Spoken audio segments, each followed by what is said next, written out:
production, but he is a retired VP from Northrop Grumman, two-time author, lecturer, philanthropist, and part of the conceptual design team of the F-14 Tomcat. A lot of people know that plane is the one used in the film Top Gun. Wow, Mike, you've got quite a career, and we're just honored to have you joining us today. Well, thank you very much. It's a pleasure being here. Believe it. Let's talk a little bit about the beginning of your career, right? When you were post high school, I believe is when you first apprenticed with what was then Grumman, correct? Could you take us back a little bit? Yeah. Yeah, well, what happened is that we all competed for scholarships in high school because without that, I couldn't have attended college. And I competed for the Grumman scholarship. I had won another one, so I was a runner-up. But anyway, they said, well, why don't you come and work at Grumman as an apprentice? And I said, gee, that would be terrific. So while I was in college, I worked every summer, 4 summers at Grumman. And they get to know you. They put you in the shops, working with the technicians or mechanics, and to learn how things were built first. And then they put you in engineering after 2 years. And then you gradually got to know the company. And if things worked out well, they hired you. And I was very, very fortunate. When I was a senior up at RPI, the oldest engineering school in America, the project, I designed an airplane, a complete airplane, and they supplied all the information, on the engines and various other things. And so when I graduated, they said, come on, we'll let you work in preliminary design where they created the airplanes, which is something that I wanted to do. And now, Mike, let me ask you, when was this? Because the entire world has really changed so much from when you started designing planes, right? When was this? Could you tell us the year? Well, this was in 1955 when I started as an apprentice. I started full-time in 1959 with Grumman and spent another 37 years. I ended up running preliminary design after a period of time and then made my way up to the officer level and managed all the technology for the company for several years before moving on to other assignments. Let me ask you a little bit about growing up, because, by the way, pardon my dog. Wouldn't you know it? As soon as we start the video, the Amazon guy comes. So we love animals. Sorry about that. We love animals. We love animals, and I hope he eventually just sort of quiets down. But that is Leonardo, in case you hear him in the background. Oh, very good. And thanks for saying that. Let's take it back even further a little bit, because you grew up where? You grew up back east, right? And you ended up here apprenticing at a really young age, as you were just telling us. So take us back a little bit with your Italian roots, would you? About okay. My father immigrated. My whole family came from Italy, from the same town, Torello dei Lombardi, in the province of Avellino, which we visited. We still have the farm there. My cousins run it. We're not involved in it anymore. It's in a beautiful valley of about 1,200 feet, and my mother was the only one born here of her siblings. She was married when she was 19. My father was 29. He was in World War I, La Prima Guerra Mondiale, for 4 years in the infantry, along with my godfather, was in the artillery. And they spoke about that all the time. It's absolutely amazing. And so we grew up in a traditional Italian home. My mother only wanted to speak English to me. Although we used Italian back and forth. And my father spoke Italian, broken English. He was a gardener, and he was a sand miner for 50 years. Believe it or not, the sand on Long Island built most of New York, all the roads and the skyscrapers, because on Long Island, they had this particular form of sand that was very strong. So this whole community grew up of Italian immigrants mining sand. And he did it for 50 years. And he was also a gardener, a huge gardener, and raised vegetables for the owners of the Pope family that were behind the opera in New York City. And he would provide vegetables and all that stuff. So it was a traditional Italian home, grape arbor, aunts, uncles spoke Italian. Every Sunday we'd be at a different place having dinner. My mother made her own tomato sauce uh, into her 90s, 2 years before she died. She put up 100 quarts. And honestly, that's what kept them alive all these years. I'm telling you, it's making the tomato sauce and doing that. It didn't matter how they were feeling. You know, they'd be making it in the kitchen. They'd be bent over. You know, I wonder if our family knew each other. My grandfather, all my family also comes from Avellino. And when they came here, they were gardeners. And in Long Island and New Jersey, we'll have to talk about that later. But it's a beautiful area, Avellino. It's absolutely, yeah. It is. It's really, really. Fortunately, go ahead. What effect do you think mom and dad, also tell us what mom did, work ethic and all that, and growing up in that community had on you? People are going through a tough time now, and I was told, I was born at the end of the Depression, but there was no money, for if you had $4 in the bank, you got $1 back. So you lost a great deal of whatever money you saved.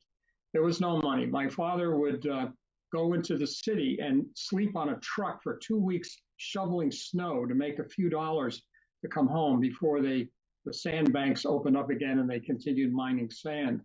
So my mother started doing ironing. By the way, she ironed clothes into her 90s. That's the way she did it. And once again, go ahead. And she got involved in domestic work to the point where she was actually, when she was younger, she was pulled out of school to care for her mother and father, who were both very, very ill. They could do that then. And so she never finished school. So she became self-educated. And she did that, I mean this sincerely, by working for very wealthy people on Long Island, in Sands Point. They trusted her. She became the head housekeeper. She learned about the finest clothes, of art, everything. And that's how she did her life. But everything was work oriented. So to us, I started, doing paper routes at 10. I worked all through junior high, high school at different jobs, almost full time. And then that work ethic stayed with us. And, and it was based on a lot of respect for people. And when I was young, my mother and father worked for these very wealthy people, the English couple, and they sponsored me when I was young for scholarship. And that's how things developed from there. And then we became good friends. I'd visit them in England, etc. It's just, there are many people that went through the same thing. I'm not the only one, but it stays with you. It becomes a fiber of your life. Yeah. No, it absolutely does. I have the same story in my family that someday I'll tell you about. My mom was a housekeeper, and it's the same sort of a thing. Yeah, but so that work ethic you took with you as a young guy, right? Coming over here to apprentice for Grumman. Did you always want to be in aviation and be an engineer? Was this something you were interested in as a kid? Right. I started designing airplanes when I was 12. I just loved them. And, I didn't know what I was doing. I'd make sketches, drawings. I finally bought a drawing board in junior high and high school. I sent the drawings off to the aircraft companies, to Douglas and to Grumman, and they would mark them up. They'd mark them up, and this is wrong, this is wrong. And gradually, I got better. So it was with me my entire life, and fortunately, I was given the chance. You had to earn it, by the way. I was the youngest engineer ever hired into preliminary design at that time in 1959, and I was given a chance working for brilliant people. I was surrounded by people that were in their 50s and 60s. One was the chief designer, the chief aerodynamic designer of the the Messerschmitt jet fighter, I'll just put it that way, in World War II, Joseph Hubert, who I got to know. Oh. Another one was Stanislaus Rogalski, who was from Poland, who designed, built, flight tested his own airplanes in Poland before World War II. I mean, it's incredible. I was like a kid in a candy store. And you learned. And of course, I worked for a brilliant man, and he taught me, and that's how I But learned. how did you do design then? I mean, pencil and paper, models. I Yeah, mean, let's face it, it's right, so different now. exactly. That's exactly what Everything's you do. right. You take everything was designed in 2 dimensions on a drawing board. You'd scale it up. I bought these books and scaled it, so I'd have the proportions right. I put my own thing on it. It wasn't correct, but it was getting better and better and better. And I still have the drawings. And Oh, really? sure, the chief engineer of Douglas Aircraft, Carlos Wood, sent me a letter and said, "We want to hire you." He marked up the drawing and sent it back to me. And that's how you learn, And then gradually I got more knowledge and I got better and better. It's just one Well, of those things. what's incredible to me is, again, just the technology was so completely different as you were all designing these aircrafts, right? I mean, look at how they do it now. I mean, and how they did it then. Could you explain to us the differences, designing an aircraft and being part of a team, such as, I mean, Well, you were sure. Well, part of, sure. Well, first of all, when you start something like this and you're thinking about the future, today they have a group called operations analysis or systems analysis that really looks at the campaign. What is the threat level? What are the requirements? And they trade them off. And then you have people. Today they can do it in 3 dimensions, but then we did it in 2 dimensions. We had to draw it. Right. We ran our computer. By the way, in those days, the computers were IBM 360s where we had punch cards. So you'd walk up to the computer room with these boxes of computer cards. God forbid if you dropped them, because everything would be lost. But anyway, that's how we generated the information, and we would zero in on a design area. And then right outside of the room were the designers, the configuration designers. You'd bring them one piece of paper. And on that piece of paper would be, is it fixed wing? Is it variable sweep? What's the sweep? What's the weight? How much fuel? How much wing area, etc. And they would lay it out, right? And then they would bring in all the experts and they would refine it and see how close our data was to their actual calculations. If it was in 3%, that was pretty good. And then we build clay models. That would lead then to a wind tunnel model, and we test it. Today, everything is done in 3 dimensions. You don't have to do a lot of that, but you still have to do the analysis up front in terms of what do you want to accomplish? What is the threat? And things are changing so dramatically today that, see, the process is the same, only it's much quicker. Everything is done in 3 dimensions. We don't have to make mock-ups anymore. We can go right into that.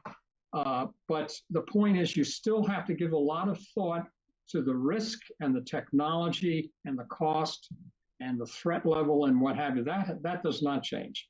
So wow. Let's talk a little bit about, you were a part of the conceptual design team for the F-14 Tomcat. For folks who aren't real familiar with what that is, would you tell them? It's pretty extraordinary. Well, this is the F-14 right here. This is a model of it right here. Mm-hmm. It's variable sweep, and it's a remarkable airplane. In its day, there wasn't a thing that could touch it.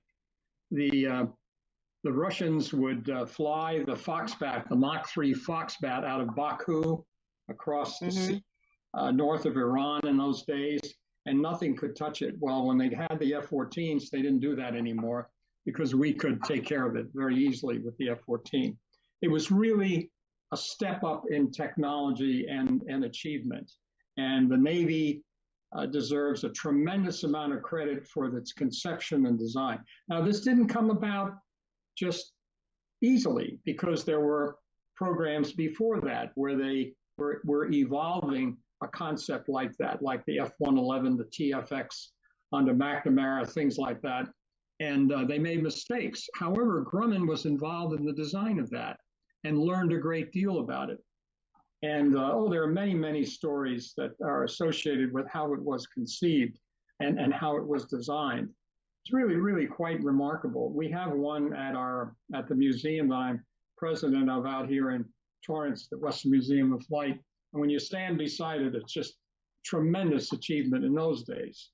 And how do you test it out? Obviously in a simulator, right? But it's a little scary the first time that it takes flight for real. Well, what you do is the so-called guts of the airplane, or the systems in the airplane, or the avionics. All that is tested full scale in laboratories, as well as the hydraulic system and various other things, so that when they get ready to do the ground tests on it, they know that everything will work pretty well. It's not 100%, but it works pretty well. And when you flight test these airplanes, like we lost the F-14 on its second flight, and it was a mistake. The hydraulic system failed because there was a particular oscillation from the engine that excited the frequency of the titanium tubing, and it cracked, so the fluid escaped, and they were trying to recover the airplane. The backup system was supposed to work, and it didn't work, and we lost the airplane. And what did the Navy do? They said, take the titanium out of the airplane, put in all steel systems until you prove that it works. And we did that. Cost us a lot of money, and now we have a system that doesn't fail anymore. But you see, even with all the testing that goes on, things still happen. Yeah. What about the pilots? I'm almost afraid to ask them. They were okay. They did eject safely. Everything worked fine. And but one of the biggest things in developing something today is something called risk management. It applies to any business. You have to spend a lot of time understanding the risk of developing pieces and parts that go into the airplane. And you have to track it very carefully during its development. If you don't, then you run into problems. And it just repeats itself over and over and over. But there are well-managed programs today that have avoided that. Yeah. Tell us a little bit about the F-14 Tomcat that was used in the movie Top Gun. Did you ever get to go on set? Did you ever get to meet? No. Tell us a little bit about it, though. Well, I knew one of the pilots that was involved in setting up. I think it was VX4 that did a lot of the flying. That was a test squadron that was involved in the actual flight scenes. Those were real, and those were done by Navy pilots and what have you. And then the rest of it was done, in the studio and what have you. They put a lot of effort into that, and it certainly it was a great film, of course. But the flight scenes were very real. Yeah. But it also brought home to just the general audience of the type of, aircrafts that are out there, and the type of aircrafts that are being developed by someone like you, right, at Grumman. And at the time, it was still Grumman, right? Because Northrop Grumman's became Northrop Grumman, I think, in '94. Is that right? Right. At one point, Grumman built 75% of all of the aircraft that were on the deck of the aircraft carrier at that time, whether it was fighters, attack aircraft, airborne early warning aircraft, anti-submarine aircraft. Grumman built it all. And so when Northrop purchased Grumman, they kept the name, which was a great honor because that doesn't normally happen.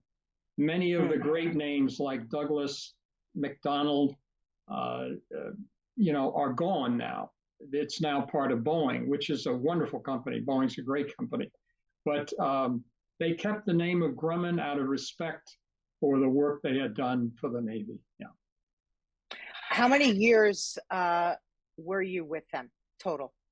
Well, I was a total of 51 years, 37 with Grumman, and then in '95 I came out and spent another 14 years working for Northrop Grumman, and it was something I didn't plan on, but the opportunity was there.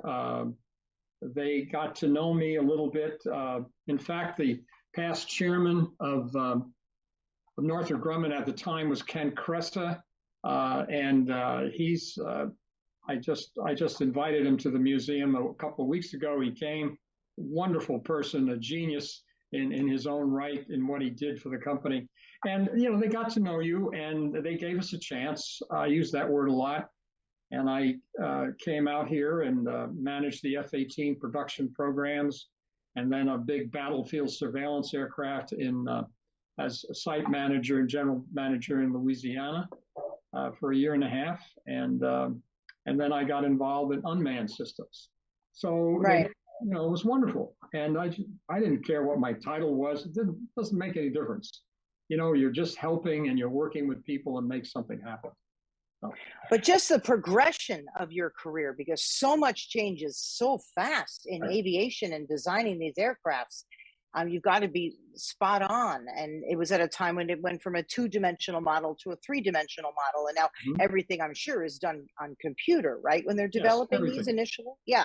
So you've seen that whole arc and the change, and you were with it the whole time. So what's next in, aviation in the future? Tell us. Well, a lot depends on the policy of the United States of America and our military, which is still the strongest military in the world. The technological threats, without picking out countries out there, are very formidable. The technology can be picked up by second and third tier countries and also become very formidable to handle. And a lot of the top technology can be exported to other countries so that all of a sudden they have this unique capability. I think a great deal of the work in the future will be unmanned. I don't believe that the manned portion will go away. I think they'll be working in unison. And I also think that the threat that we face today is very formidable. We have to stand off farther and farther from geographical areas than we did before, just to give us more time. So the technological threat is really strong, but the fundamentals of designing anything to carry anything else are the same. You have to go into extreme detail because there are programs today that have worked extremely well, like I can mention a few names, like the Super Hornet, the F-18 Super Hornet, and the Growler, the EA-18G Growler. They are superb airplanes, but they were executed right on the dime in terms of cost, schedule, performance, and they can do it well. So outstanding. A lot for American industry. I asked you this off camera, but I just want to touch on it very briefly. What do you think about the work that Elon Musk is doing? Please. Well, as I said, I think the man is a genius. Everybody has their upsides and downsides. You can be criticized for this and that, but what he has achieved in terms of SpaceX, you walk into SpaceX, the average age used to be 26. It's now about 30. They build 75% of everything that's made. They design and build the engines, and now they're an integral part of NASA. They're moving astronauts to the space station commercially. That's never been done before. It's remarkable. And of course, the largest battery factory in the world is in the United States right now in Nevada. And he's behind that. Does he have a unique personality? Yes, he does.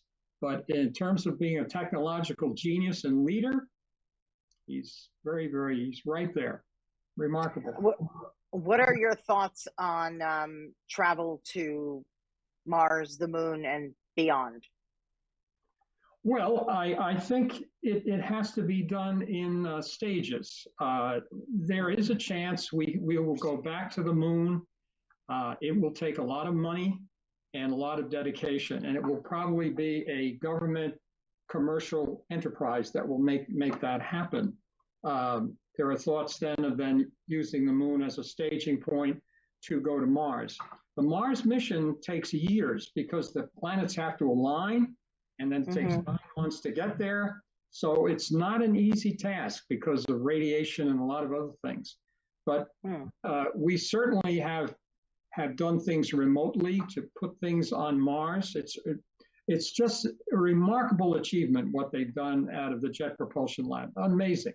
And so will we go to Mars? I believe that at some point in the future, we certainly can get there. But to live there, I think that would be a real stretch at this point. But it's possible. It's possible. Gosh, Mike, such a distinguished career you've had and a proud Italian American. Tell us, I know you're very involved with volunteer work. You lecture, you're a writer, you've written 2 books. If you want to briefly tell us about them, oh my goodness, before we let you go. Okay. And also a little bit about the museum, because I would love to visit myself. I would love that. Love to have you. Well, first of all, I had this thing about 10 years ago. You know, you don't get to where you get to unless the people make it happen for you. So to me, people are the most important thing, and treating them with respect and working to solve problems. They'll tell you how to fix it. So I had this idea to remember the people who created and developed the aircraft, first at Grumman and then Northrop Grumman. And what that means is interviewing hundreds of people and capturing their stories. I write about the history of the company, the aircraft they developed, but most of all, I remember them and try to bring them to life. Hundreds of people. Everybody said, well, what's so important about that? I said, well, it's important to me because they're the ones that make it happen, right? Metal doesn't get bent by itself. People have to do that. So I went around, and the sad thing is, if you don't get to them, like World War II veterans, you don't talk to them, it's lost. So I can't capture them all, but I have identified a lot of people, and they're history books, and it's been fun. It's been about a 10-year effort, and the second book is in the publishing cycle now. It's not out yet, but it's much bigger than the first one about Grumman because, first of all, it's a much longer period of time, and I go into a little bit more detail. But it was a pleasure, and I still meet with them now. People in their 90s that still are going. It's just a wonderful feeling to be with them. Yeah. We have to capture all stories at all times, and that's why I like to do this podcast, because I'm interested in the stories of Italians, Italian Americans, who also are living in our community in Los Angeles, right? So if we don't capture these stories, who else is going to do it? So thank you. Exactly. Thank you for doing that. What is the title of your book, please? Oh, it's called The Aircraft Designers, A Grumman Historical Perspective. The second book is called The Aircraft Designers, A Northrop Grumman Historical Perspective. Yeah. And as far as the museum goes, I started out volunteering, and now I became an advisor, a trustee, and now I'm president of the museum. And we're very excited about the future because there's a possibility that we could at some point build a larger museum on the airport property, thanks to the city and the airport. I mean, it's very tentative. There's a lot of planning, but that possibility exists, and so it's very good. And again, volunteers, people of all walks of life come there. Very important to us are education of children. We spend a lot of time on children's programs, working with the schools and educating them on what aerospace is all about. And next year, there will be an exhibit in the museum dedicated to women in aerospace, like I love it. A large room, engineers, scientists, astronauts, they'll all be there. Yeah. Oh, I'll be there too. I want to cover that. I think that's outstanding. I'd like that very much. I would too. That's because, a lot of our own history hasn't been told yet either, right? So thank you for doing that. Gosh, Mike, thanks so much. I mean, we could talk to you for hours, but I hope people got just a glimpse into who you are, what you do, and the incredible life that you've led and continue to lead in your community, and also your family, right? You're a busy family guy too. Any bits of advice that you would give to someone, a young person who hears you lecturing or anything like that? Well, the advice is to apply your skills as hard as you can. Work as a team. The way we will succeed in the future is the way we work as a team. And in my industry, you can't do it without it. Have deep, deep respect for the lowest level in the organization. I don't care whether it's a technician, a mechanic, a person that is involved in whatever skill. Treat them like you're equal at all times. They will tell you how to fix things. They will tell you what's going on. That's very important. And, that's the way I was raised, and that's the way I think you should live your life. Yep. Good old fashioned Italian values, respect. I like that. My dad always taught us that. It starts at the top, he would always say. And you treat everyone with respect. Thank you so much, Mike. And a happy holiday to you. Merry It's Christmas, been a great everyone. honor of ours. You too. Merry Christmas. And thanks everybody for joining us for our Little Italy of LA podcast. Go visit the museum. Give a shout out to Mike. Because we very, very much appreciate all the great work and the time that he's given us today. Thank you, everybody. And you can find our podcast on all video and audio platforms, Little Italy of LA podcast. Come down and visit us in our Little Italy district in San Pedro. We've got great things that we're developing down there, a piazza, restaurants, all sorts of things all along the waterfront too. So again, thanks for being there. I'm your host, Deborah Zara Cobelt. See you next time. Bye-bye. Bye.